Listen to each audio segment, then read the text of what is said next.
Hello everyone, I welcome you back हमारा YouTube channel. और thumbnail से आपको बिल्कुल क्लियर हो चुका होगा कि ये वीडियो किस चीज़ के बारे में है। तो मैं बिना टाइम वेस्ट करे आप लोगों के साथ एक प्रॉपर स्ट्रैटेजी एग्जाम के लिए कि एग्जाम सीरियस एग्जाम के लिए कैसे प्रिपेयर किया जाए, मिनिमम टाइम में मैक्सिमम आउटपुट कैसे दिया जाए। First of all I just tell you one thing कि गाइस, ये वीडियो में मैं एलिजिबिलिटी की बात नहीं करूंगा, मैं सिर्फ और सिर्फ एक प्रॉपर स्ट्रैटेजी की बात करूंगा।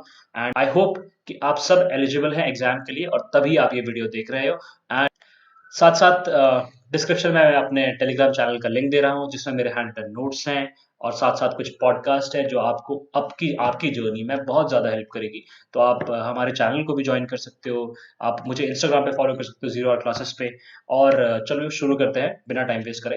देखो, सबसे पहले मैं आप लोगों को बता दूं कि आप लोग को पता होना चाहिए कि आप लोग का एक मतलब सामना किससे है। मतलब आप ट्रेंड पता होना चाहिए ना एटलीस्ट कि देखो, आप लोगों को प्रीवियस ईयर कट ऑफ्स का ट्रेंड पता होना चाहिए, कट ऑफ्स कितनी जा रही है। तो अगर आप देखो तो ओटीए की जो कट ऑफ है ना, 2021 का, ज्यादा पुराना नहीं जाएंगे क्योंकि उस टाइम पे 70s और 80s में भी जाती थी। बस ये कि 2020 में 93 गई थी ओटीए की। मैन और वुमेन की ऑलमोस्ट सेम जाती है। एएफए की 143, आईएनए की 118 और आईएमए की 130।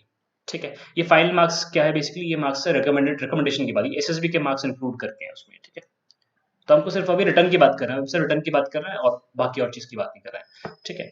अच्छा, एक और चीज बता दूं मैं आपको, इसमें देखो ये क्या लिखा है, subject to minimum 20% marks in each paper. देखो, आपको पता होगा कि हमारे सीरियस एग्जाम में तीन पेपर होते हैं, राइट। एक होता है हमारे पास इंग्लिश का, जीएस का और मैथ्स का। इंग्लिश का पेपर कितने नंबर का होता है, ये भी 100 नंबर का होता है। जीएस का भी 100 नंबर का होता है और मैथ्स का भी 100 नंबर का होता है। लेकिन क्वेश्चंस कितने होते हैं इंग्लिश में, इसमें 120 क्वेश्चंस होता है, इंग्लिश जीएस में भी 120 और मैथ्स में 100 क्वेश्चंस होता है। तो उसी हिसाब से देखो, अगर देखा जाए तो इंग्लिश के नंबर कितने बनते हैं, एक क्वेश्चन जो होता है वो 0.83 नंबर का होता है। और आपको पता होगा कि यूपीएससी में इस पे जो माइनस मार्किंग होती है वो कितने की होती है, वो 1/3 होती है। तो उसका मतलब अगर एक क्वेश्चन आपका गलत होता है तो आपके नंबर कितने कटेंगे, 0.27 के लगभग लगभग आपके नंबर कटेंगे। अगर सही हुआ क्वेश्चन तो 0.83 अवॉर्ड किया जाएगा, और अगर क्या बोलते हैं गलत हुआ तो आपके 0.27 नंबर डिडक्ट किए जाएंगे। ठीक है, तो आई होप आपको ये बेसिक चीजें पता होगी कि सीडीएस में क्या क्या सब्जेक्ट्स होता है, कितने नंबर के और कितने क्वेश्चंस होता है। ठीक है, हाँ। तो subject to minimum 20% marks in each paper, मतलब ये है कि आपको 20% मार्क्स तो लाने ही पड़ेंगे। मतलब मैथ्स में भी आपके 20 मार्क्स होने चाहिए, ठीक है, और जीएस में भी आपके 20 मार्क्स होने चाहिए और इंग्लिश में आपके 20 मार्क्स होने चाहिए। ठीक है, तभी जाके अगर आपकी कट ऑफ क्लियर होती है उसके बाद तभी जाके आप एलिजिबल होंगे। अब ऐसा नहीं होना चाहिए कि मान लो इंग्लिश में तो आपके, इंग्लिश में चलो, इंग्लिश में मान लिया आपके 90 हैं और जीएस में आपके 10 नंबर है। ठीक है, आपके 100 नंबर आ गए और ओटीए की कट ऑफ गई है 98, तो आप बोलो कि यार मैं तो एलिजिबल हूँ, लेकिन आप एलिजिबल नहीं हो पाओगे। क्यों एलिजिबल नहीं हो पाओगे, क्योंकि आपके जीएस में 10 ही नंबर हैं, वेर एज मिनिमम क्राइटेरिया कहता है कि आपके जीएस में एटलीस्ट 20 होने चाहिए, तभी जाके आप एलिजिबल हो पाओगे, वरना नहीं हो पाओगे। ठीक है, आई होप तो आपको बात समझ आ गई होगी इतनी। ठीक है, आगे देखते हैं। सीडीएस सेकंड 2020 में कितनी कट ऑफ गई थी, 97 गई थी ओटीए की, 152 एएफए की, 134 ये आईएनए और 139 आईएमए की। ठीक है, वेर एज 2021 में 107, काफी ज्यादा एक जंप गया। तो यहाँ पे देखो 97 से 107, 97 से 107 का एक जंप आया, काफी बड़ा जंप है। ठीक है, काफी ज्यादा कट ऑफ गई थी 2021 में। तो 107, एएफए में 158, 136, 145 रिस्पेक्टिवली। ठीक है, ये बाकी और कट ऑफ्स हैं, ये देख लीजिएगा आप, इसको पॉज करके देख सकते हो आप कितने कितने का, ये 102 नंबर, 148, 132, 138। ठीक है, तो अगर मैं बोलूँ ओटीए के लिए, देखो ओटीए के लिए आपको पता होगा एक सब्जेक्ट कॉम्बिनेशन क्या क्या होते हैं आपके पास, इंग्लिश और जीएस, ये सब्जेक्ट्स का आपको टेस्ट देना पड़ेगा, तभी जाके आप ओटी के लिए एलिजिबल होंगे, है ना। और इन सब्जेक्ट्स में अगर आप 100 स्कोर करोगे, 100 से ज्यादा स्कोर करोगे, क्योंकि आप देखो ना कट ऑफ ट्रेंड नहीं जा रहा है, 100 जा रहा है। अब basically on a safer side 110, अगर मैं बोलूँ 110 अगर आप स्कोर कर रहे हो तभी जाके आपका एग्जाम क्लियर होता है। तो 110 स्कोर कैसे किया जाए, है ना। तो बात यह है कि 110 स्कोर कैसे किया जाए, सबसे पहले तो देखो क्या है कि इंग्लिश, इसके लिए ना ओटीए को क्लियर करने के लिए, किसी भी एक सीडीएस के एग्जाम को क्लियर करने के लिए, सीडीएस में ओटीए, एएफए या आईएमए, किसी के लिए भी English is the key. English का 100 नंबर का पेपर होता है, ठीक है, and 80 is a very achievable marks. आप 80 नंबर आराम से ला सकते हो, जस्ट बिकॉज कैसे? देखो, जो उसमें सबसे ज्यादा पार्ट होता है ना, वो होता है कॉम्प्रीहेंशन का, है ना? अब कॉम्प्रीहेंशन में आपको नाउन प्रोनाउन ये नहीं आता। कॉम्प्रीहेंशन में क्या आता है कि रीडिंग एबिलिटीज कैसी है। तो उसके लिए क्या कीजिए, आप न्यूज़पेपर पढ़ते होंगे, आप आर्टिकल्स पढ़ते होंगे, न्यूज़पेपर पढ़ते होंगे, आप आर्टिकल पढ़ते होंगे, आप मैगजीन वगैरह पढ़ सकते हो, उसके लिए कुछ भी पढ़ सकते हो। मैगजीन वगैरह पढ़ने से आपको क्या, न्यूज़पेपर, आर्टिकल, मैगजीन से आपको क्या क्या हेल्प मिलेगी? एक तो आपको कॉम्प्रीहेंशन इंप्रूव होगा, पहली चीज। दूसरी चीज, आपको एसएसबी में काफी ज्यादा हेल्प मिलेगी। एसएसबी में काफी हेल्प इसलिए मिलेगी आपको, आपके पास पॉइंट्स होंगे बोलने के लिए, आपके जीडी में पॉइंट्स होंगे, डिस्कशन करने के लिए पॉइंट्स होंगे आपको, तो ये बहुत ज्यादा हेल्प करेगा, है ना? और एक और ज्यादा जो मैं हमेशा बोलता हूँ, क्या चीज है वो है, आप मॉक्स दो। आप मॉक्स दो, जितना ज्यादा मॉक्स दे सकते हो उतना ज्यादा मॉक्स दो। अब मॉक्स कहाँ से देना है? मॉक्स कहीं से भी दे दो, किसी भी ऑनलाइन प्लेटफॉर्म से दे दो, या तो फिर एक काम करो कि यूपीएससी की साइट पे जाओ, वहां से प्रीवियस ईयर पेपर निकाल लो और उनका प्रिंट आउट ले लो, ठीक है? ये हो सकता है। दूसरा क्या है, आप प्रीवियस ईयर पेपर्स की बुक ले लो, ये हो सकता है। या तो फिर क्या है कि एक आप किसी भी ऑनलाइन प्लेटफॉर्म का मॉक ले लो। सबसे महंगा इसमें ऑप्शन क्या है? प्रिंट आउट निकालना है, तो ऑब्वियसली बात है, बहुत महंगा पड़ जाता है, ठीक है? बुक भी एक अच्छा ऑप्शन है। देखो, मैं सबसे ज्यादा कहता हूँ, सबसे सस्ता और सबसे किफायती ऑप्शन क्या है? मॉक। ये प्लेटफॉर्म ले लो, आप कोई सा भी एक ऑनलाइन प्लेटफॉर्म ले लो। जैसे टेक्स्ट बुक का मैं हमेशा बोलता हूँ, टेक्स्ट बुक का एक बहुत सस्ता सब्सक्रिप्शन है और बहुत अच्छा भी है। उसमें आपको प्रीवियस ईयर क्वेश्चंस मिल जाएंगे, और इसमें साथ साथ आपको सीडीएस ही नहीं, इसमें और भी जितने भी एग्जाम्स होते हैं आपको सारे एग्जाम्स मिलेंगे। तो मैं कहता हूँ कि बहुत बेस्ट ऑप्शन है, टेक्स्ट बुक का सब्सक्रिप्शन ले लो और वहां पे मॉक्स दो। अब मॉक्स कब देने चाहिए?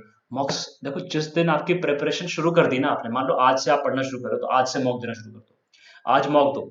मान लो आपके इंग्लिश में आ जाते हैं 40 नंबर, तो कोई बात नहीं, 40 नंबर है ना, आपको कहाँ तक पहुंचना है? आपको और 40 स्कोर करना है। तो उसके बाद क्या है, मॉक देने के बाद आप अपने मॉक का एनालिसिस करो। आप अपने मॉक का एनालिसिस करो। अब उस मॉक में आपके कितना स्कोर, मान लो 40 स्कोर हुआ, पर आपका उसमें क्या हुआ कि ग्रामर अच्छी है, लेकिन कॉम्प्रिहेंशन आपका बेकार है। कॉम्प्रिहेंशन में आपके स्कोर नहीं आ रहा है, मतलब जिसमें आपका, जैसे कॉम्प्रिहेंशन में वो होता है ना, पीक्यूआरएस वाले क्वेश्चन होते हैं, आप जब करोगे तो आपको पता चलेगा। जो पीक्यूआरएस वाले क्वेश्चन होते हैं जिसमें आपके क्वेश्चन गलत होंगे, मान लो आपके गलत हो रहे हैं, तो फिर आप इनको प्रैक्टिस कीजिए।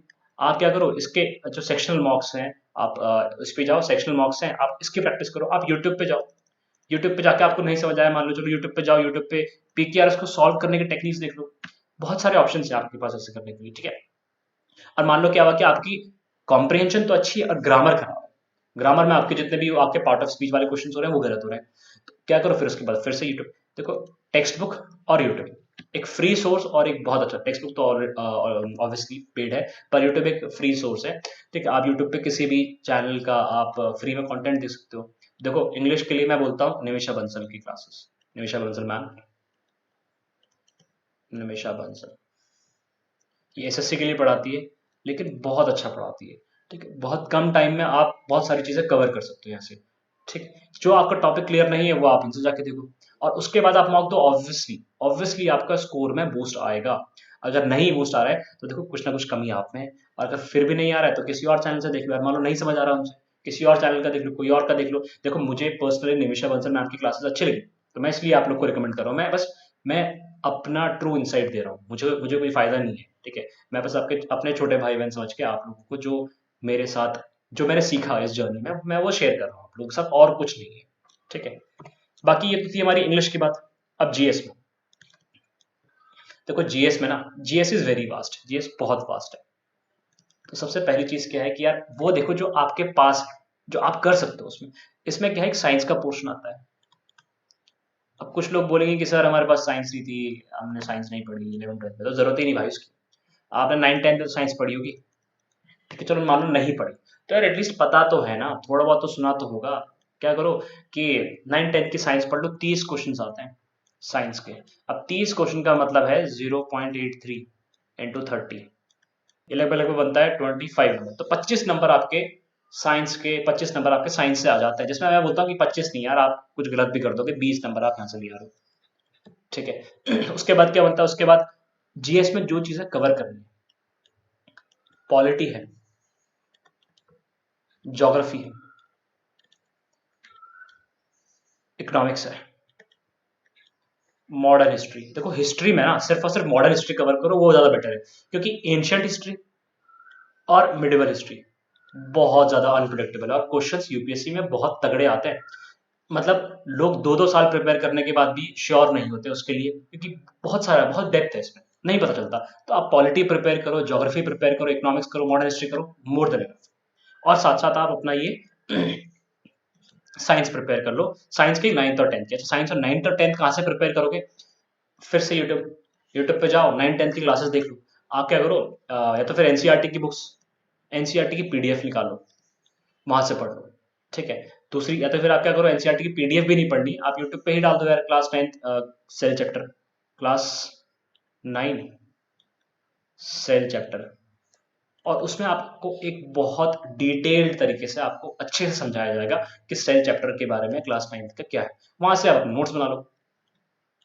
ठीक है। या तो फिर आप किसी के भी जो सीरियस के लिए पढ़ाता है उनके एक वन शॉट वीडियो देख लो। यार बहुत सारे ऑप्शंस है ना। अब पॉलिटी के लिए क्या है, पॉलिटी के लिए मैंने कुछ वीडियोस डाली है मेरे चैनल पे, और भी बहुत सारे के चैनल है, जैसे देखो, आपके पास पॉलिटी के लिए अगर आप जो चैनल मैं रिकमेंड कर रहा हूँ, तो उसके लिए आपको क्या होना चाहिए, आपके पास एक लक्ष्मीकांत की बुक होनी चाहिए। यूट्यूब पे एक अन अकेडमी के टीचर है जो यूपीएससी वालों को पढ़ाते हैं, डॉक्टर सिद्धार्थ अरोड़ा, शायद से if I am not wrong, doctor Siddharth Arora उनका नाम है। उन्हें क्या करो, एक पॉलिटी से आप अपना एक चैप्टर पढ़ो। ठीक है। नहीं समझ आए तो उसके बाद इनकी वीडियो देखो, और या तो फिर क्या करो, पहले इनसे पढ़ो, फिर उसके बाद पॉलिटी से पढ़ लो, बुक से पढ़ लो। तो आप ऐसे कर सकते हो। लाइकवाइज आप ज्योग्राफी में क्या कर सकते हो, ज्योग्राफी में आप एनसीईआरटी से पढ़ सकते हो। पहले ऑब्वियसली पहले एनसीईआरटी उठाओ। अब एनसीईआरटी नहीं समझ आए तो अमित सेन गुप्ता एक टीचर है, अमित सेन गुप्ता बहुत बहुत अच्छे टीचर है। इन्होंने ज्योग्राफी की, इन्होंने चैप्टर वाइज एनसीईआरटी की चैप्टर वाइज वीडियो डाली है अपने यूट्यूब चैनल में, बहुत अच्छा पढ़ा। देखो, फिर उसके बाद इकोनॉमिक्स में ज्यादा नहीं पढ़ना, इकोनॉमिक्स में आप मॉनेटरी पॉलिसी पढ़ो। ठीक है। और कहां से पढ़ो, मृणाल सर से। और मृणाल सर की कौन सी वीडियोस, पेड वीडियोस नहीं लेनी है, अनअकैडमी कोई पेड वीडियोस नहीं लेनी, कोई कोर्स नहीं लेना। क्या करो, मृणाल सर की आपके पास अनअकैडमी पे ही मिल जाएगा उनका, हाँ बिल्कुल, सॉरी अनअकैडमी पे नहीं, यूट्यूब पे ही मिल जाएगा उनका ये फ्री का कंटेंट। ठीक है, डाल रखा है उन्होंने। और साथ साथ मॉडर्न हिस्ट्री के लिए आप अमित सेन गुप्ता सर की ही एक सीरीज है मॉडर्न हिस्ट्री की। ठीक है, स्पेक्ट्रम से पढ़ लो पहले, और उसके बाद अमित सेन गुप्ता सर की ही आपके पास एक सीरीज है उसमें, जिसमें एक कंप्लीट वीडियो उन्होंने 2-2.5 घंटे में उन्होंने कंप्लीट कर रखी है मॉडर्न हिस्ट्री। तो ऐसे कर सकते हो आप। और साथ साथ लास्ट में क्या है, ऑब्वियसली प्रीवियस ईयर क्वेश्चंस की प्रैक्टिस करो। लास्ट में नहीं, साथ साथ प्रिपेयर करते रहो, साथ साथ इसको देते रहो, प्रीवियस ईयर क्वेश्चंस के मॉक देते रहो। तो एक बहुत अच्छा तरीका हो जाता है इसे प्रिपेयर करने का। साथ साथ आपको ये भी पता चलता रहेगा ना कि यार आपके वीक पॉइंट्स क्या है, आप कहाँ पे स्कोर कर रहे हो, कहाँ स्कोर नहीं कर रहे हो। मान लो आपने क्या करा, आपने जी साइंस पढ़ ली, साइंस पढ़ने के बाद आपने प्रीवियस ईयर क्वेश्चंस का एक मॉक दे दिया। ठीक है। उस मॉक में आपने क्या करा, आपने साइंस तो पढ़ी, लेकिन आपके क्या है कि फिजिक्स के क्वेश्चन जो है ना, वो नहीं हो पाए आपसे। तो इसका मतलब आपको पता चल जाएगा ना कि आपकी फिजिक्स वीक है, तो यार फिर फिजिक्स पे काम करो, है ना। फिर क्या हुआ कि आपने उसके बाद पॉलिटी पढ़ी। अब पॉलिटी पढ़ी आपने, पॉलिटी में ऐसा नहीं कि सब कुछ पढ़ना है, पॉलिटी इंपॉर्टेंट टॉपिक्स जैसे प्रेसिडेंट है, वाइस प्रेसिडेंट है, सुप्रीम कोर्ट, हाई कोर्ट वगैरह, इन सबको पढ़ो। ठीक है। तो अब इसमें भी आपने क्या करा, उसमें जब क्वेश्चन पॉलिटी पढ़ी, पॉलिटी क्वेश्चन सबसे नहीं हो रहे, तो उसका मतलब आपकी पॉलिटी वीक है ना। तो आप उसको करो। या तो फिर देखो, जैसे मैंने करवाया है, मैंने अपने चैनल पे प्रीवियस ईयर क्वेश्चन को लिए हैं, फिर उनके बाद उनका ही कंसेप्ट करवाया है, और फिर वो क्वेश्चन करवाया, प्रीवियस ईयर क्वेश्चन करवाया। तो आप मेरे चैनल पे भी जाके देख सकते हो, है ना। प्ले एक अलग से प्लेलिस्ट बनाई है मैंने, और इसके हैंड रिटन नोट्स भी मैंने दिए हैं। हैंड रिटन नोट्स मैंने अपने टेलीग्राम चैनल पे दिए हैं, तो वो आप वहां से ले सकते हो। ठीक है। अब बात आती है एएफए, आईएमए, आईएनए की। तो देखो, आपको ओटीए के लिए तो आपको स्कोर करना ही करना है। कितना स्कोर करना है आपको, 110 तो स्कोर करना ही करना है आपको। तो अब कट ऑफ अगर देखोगे तो आपको पता है कि यार 40, मतलब सॉरी 140 के लगभग लगभग इनकी कट ऑफ जाती है। तो और सेफर साइड आपको 50 प्लस लाने पड़ेंगे इसमें, मैथ्स में। अब अगर आप देखो तो यार इसमें ना, मैथ्स में क्या होता है, सिर्फ देखो मैथ्स का डिस्कस करेंगे, क्योंकि हम ऑलरेडी जीएस और इंग्लिश का डिस्कस कर चुके हैं पहले। अब मैथ्स में क्या है, दो सेक्शन होते हैं, एक होता है अर्थमेटिक और एक होता है एडवांस। पर जो सीडीएस की मैथ्स होती है ना, वो अगर मैं बोलूं तो 60-40 के रेशियो में चलती है। तो 60 क्वेश्चंस, ये मैं नहीं बोल रहा हूँ कि बिल्कुल रिजिडली 60 क्वेश्चंस होता है, थोड़ा ऊपर नीचे हो जाता है। तो 60 क्वेश्चंस तो रहते हैं हमारे एडवांस के, और 40 क्वेश्चन रहते हैं हमारे अर्थमेटिक के, और एडवांस भी ना उसमें इतनी टफ नहीं होती, मतलब अगर आप एक बार पढ़ ली तो ईजी होती है, ठीक है। अब एडवांस मैथ्स में क्या क्या चीजें आती है, एडवांस मैथ्स में देखो ये आता है हमारे पास ज्योमेट्री, है ना, अपने पास ट्रिग्नोमेट्री, ये एक मेजर पार्ट है किसका, ये एक मेजर पार्ट है एडवांस का। तो ये कवर कहाँ से कवर होगा, मैं आपको बहुत ऑथेंटिक सोर्स बता रहा हूँ। एक सर हैं मैथ्स विद पवन राव,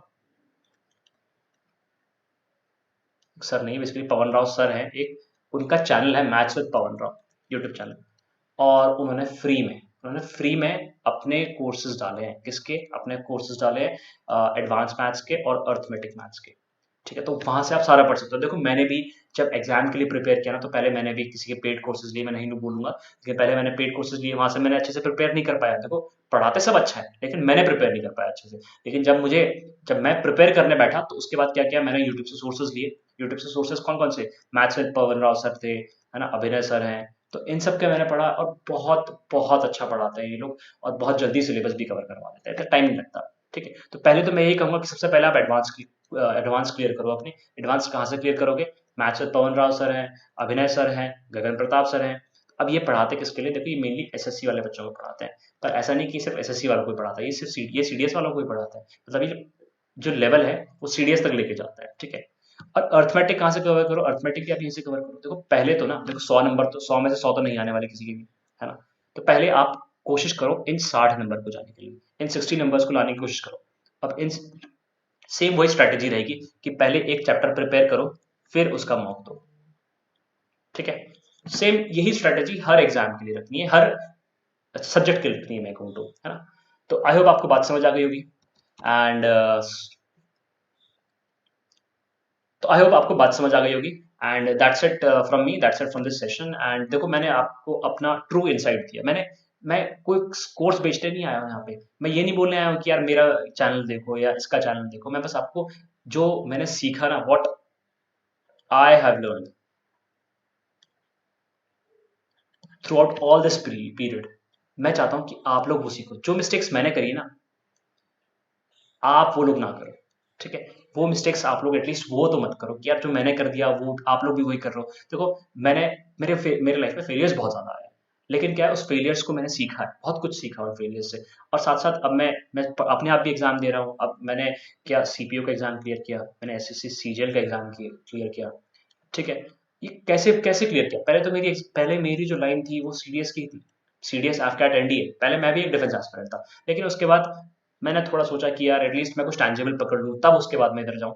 तो पहले मैंने क्या किया, मैंने जस्ट ऑल ऑफ सडन मैंने मतलब इतना ज़्यादा टाइम नहीं था, मैंने सीपीओ और सीजीएल के लिए प्रिपरेशन शुरू करी, और बहुत कम टाइम में मैंने उसका प्री क्लियर किया।